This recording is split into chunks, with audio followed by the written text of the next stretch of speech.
নমস্কার। আজকের যে বিষয় নিয়ে আজকে আলোচনা করতে চলেছি সেটা হচ্ছে সাহিত্য, বাংলা সাহিত্যের সাথে কিভাবে ধর্মীয় ভাব ওতপ্রোতভাবে যুক্ত হয়ে আছে।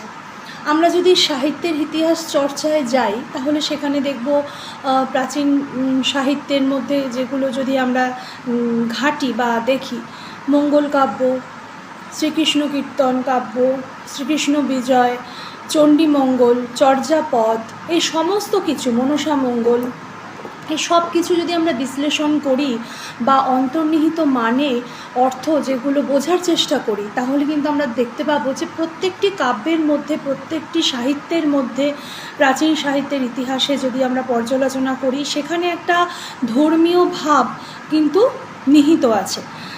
যেরকম আজকে যদি বলি শাক্ত পদাবলীর কথায় যদি আমরা আসি তাহলে সেখানে দেখব যে পার্বতীকে নিয়ে, উমা দেবীকে নিয়ে অর্থাৎ মা দুর্গাকে নিয়ে কিভাবে তার একটা সাংসারিক পারিবারিক জীবন বর্ণিত হয়েছে। তিনি আসছেন আমাদের ধরাধামে 3 দিনের জন্য তার বাপের বাড়িতে, তার যে জীবন কাহিনী সেখানে কিন্তু সেটা গাঁথা রয়েছে।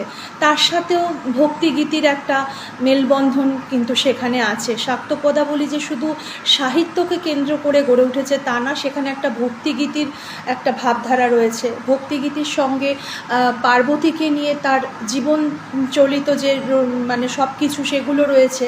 তাহলে সব কিছুর একটা শুধু সাহিত্য, বাংলা সাহিত্য কিন্তু শুধু সাহিত্য না, সেটাকে আমরা যদি ধর্মগ্রন্থ হিসাবেও দেখি সেটা কিন্তু পুরোপুরি ভুল নয়।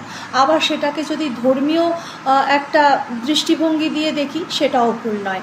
তাহলে এই যে বাংলা সাহিত্যের সাথে ধর্মীয় মনোভাবের যে একটা বৈশিষ্ট্য অন্তর্নিহিত রয়েছে সেটাকে নিয়েই আমাদের আজকের টপিক। আর এই বিষয়গুলো নিয়ে সেই সাহিত্যের সাথে যে ধর্মীয় মনোভাবের যে মেলবন্ধন সেই নিয়েই আমার পেজে আমি পোস্ট কিছু করেছি, যেগুলো লিখিত আকারে দেওয়া আছে। আপনাদের প্রয়োজন হলে সেগুলো দেখে নিতে পারেন।